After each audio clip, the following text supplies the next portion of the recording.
Transatlantic relations are fracturing severely as the U.S. uses tariffs as a weapon to coerce Europe over the Greenland issue. Washington, under Trump, has completely shifted its mindset. Moving from a security guarantor to a naked model of power transaction, Finnish President Alexander Stubb has warned that lasting alliances must be based on rules, not coercion. For the Nordic countries, the shock is not just about the tariff numbers, but the erosion of long-term strategic trust. NATO is deteriorating into a conditional contract, where security guarantees are bargained on a commercial scale. European Commission President Ursula von der Leyen has issued stark warnings about the U.S. launching economic attacks on its own close allies. White House economic pressure is inadvertently shifting the strategic focus away from where the West should be concentrating: the war in Ukraine. Instead of relying on the American security umbrella, Europe is being forced to accelerate its process of strategic autonomy. EU leaders are establishing common defense funds and independent military logistics mechanisms to reduce dependency. Brussels is preparing for an uncertain future, where it must make life-or-death decisions without looking to Washington for approval. Observers note that as the US and Europe bog down in tariff wars, rivals will benefit without firing a single shot. The division within the West is a priceless strategic gift that Russia and China are quietly exploiting to expand their influence. Moscow is the most direct beneficiary as Western resources and attention are diverted to internal disputes over Greenland. The Kremlin can exploit this rift to prolong the war, weaken sanctions, and find gaps in NATO's defenses, while NATO members argue over control of Greenland.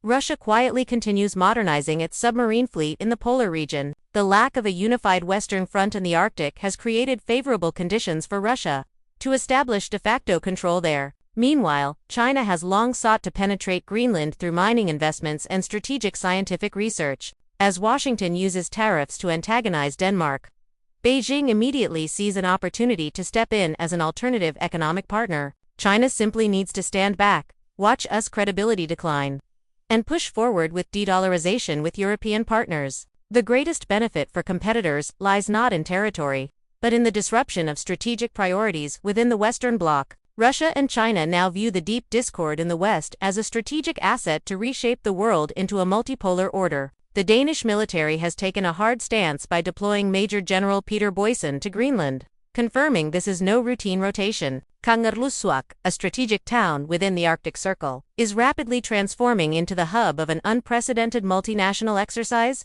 Although the number of troops from Germany, France, the UK, or Norway is small, their presence carries immense political symbolism. This is Europe erecting a human wall of alliance, sending a steely message against the calculations coming from Washington.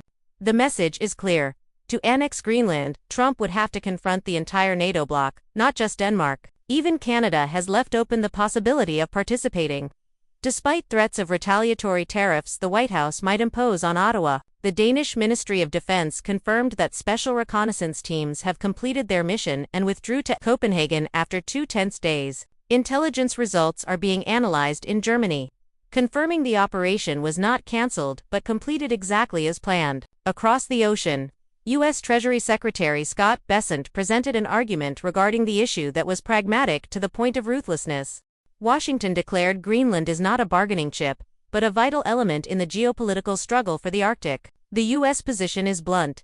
If Europe cannot defend itself against Russia and Ukraine, how can it guarantee security for the Arctic? The U.S. asserts it will not entrust its national security to allies it views as having serious limitations in capability. In the White House's calculus, controlling Greenland is a natural extension of America's role as the sole guarantor of the West. Most concerning is the U.S. using the conflict in Ukraine as leverage to exert counterpressure on Europe. Washington is indirectly warning that if Europe does not concede on Greenland, military support for Ukraine could be reconsidered. The logic that if the U.S. withdraws, Ukraine collapses is being weaponized to remind the old continent of its dependence on the security umbrella. The administration is forcing Europe into a dilemma, stripping away choices until only sovereignty or security remain. EU leaders must choose: keep Greenland but lose U.S. protection, or accept the new reality to maintain the alliance. High-ranking European officials increasingly believe that the U.S. under Trump has changed permanently and is no longer the unconditional partner it once was. Waiting is no longer an option. An orderly transition is quietly underway among top European heads of state. The unofficial Washington group, including Macron, Starmer, Fredrickson, and Stubb, is coordinating directly through personal channels. This cohesion, formed during a visit to the White House last year,